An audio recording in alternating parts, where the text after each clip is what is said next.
Dan setiap malam sewa lapangan, sewa gedung kalau ada. Kalau tidak ada di lapangan, lalu pasang sound system listrik, minta izin.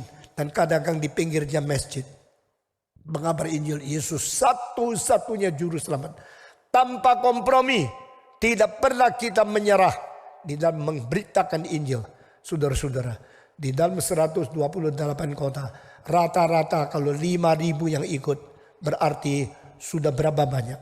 Sudah lebih dari 500.000 orang mengikuti kebaktian Kapin selama 2,5 tahun. Minggu depan, besok, lusa, saya mulai mengunjungi kota Balige, kota Tarutung, dan 3 kota itu. Harap lebih 10.000 orang mengikuti 3 kota, yaitu Senin, Selasa, Rabu di Medan dan di Danau Toba. Saudara-saudara. Nanti minggu depan pulang sudah dapat laporan berapa orang yang telah mengikut, berapa orang yang maju ke depan, berapa orang dibangunkan kembali. Semua hanya karena satu hal, kuasa Injil. Amin. Kalau tidak Injil, kita tidak memiliki apa-apa. Kalau kita memiliki Injil, kita memiliki apa-apa. Daripada penyertaan Tuhan, urapan Tuhan, iman yang berada, sampai kebutuhan yang diberikan oleh Tuhan hanya karena Injil.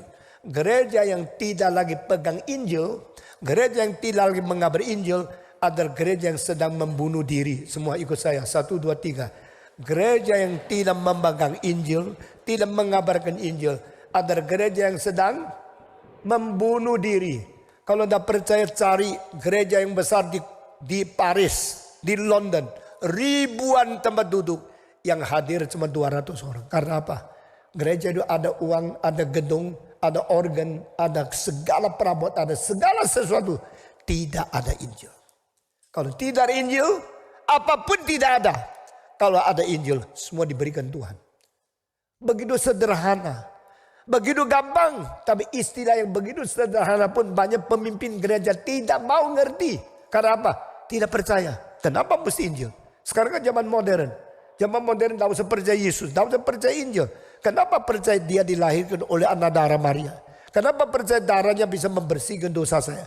Kenapa percaya dia sudah mati bisa bangkit kembali? Kenapa percaya naik ke surga dengan tubuh jasmania ini? Ini semua melawan ilmiah. Ini semua tidak masuk akal. Semua ini tidak saintifik. Saya tidak percaya. Karena engkau tidak percaya Injil, maka Tuhan ambil semua daripada engkau. Kalau engkau masih percaya Injil, Tuhan memberikan segala sesuatu kepadamu. Hadirnya Stephen Tong di dalam zaman ini di negeri Indonesia membuktikan Tuhan itu hidup. Seorang yang tidak pernah bawa 1 sen dari Tiongkok untuk mengabari Indonesia. I sent by nobody. I'm not a missionary sent by any church outside of Indonesia. Saya dibesarkan di Indonesia. Saya menjadi seorang belajar di Indonesia dan tidak pernah minta uang dari luar negeri. Tapi saya hanya berdoa kepada Tuhan di surga. Akhirnya Tuhan memberikan segala yang kita perlukan.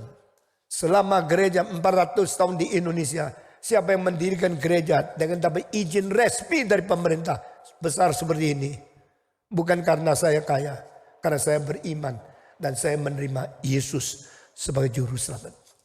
Saudara-saudara, saya sangat memperhatikan pekerjaan perkantas. Karena ini menggarap pemuda-pemudi intelektual. Kalau mereka dimenangkan oleh Tuhan, kalau mereka sungguh-sungguh cinta Tuhan, hari depan Indonesia akan sangat hidup dan bergairah. Jika pemuda-pemudi tidak iman dan hari depan tidak ada sesuatu hari depan yang cerah. Karena pemuda-pemudi tidak mengenal Tuhan. Kita bersyukur kepada Tuhan.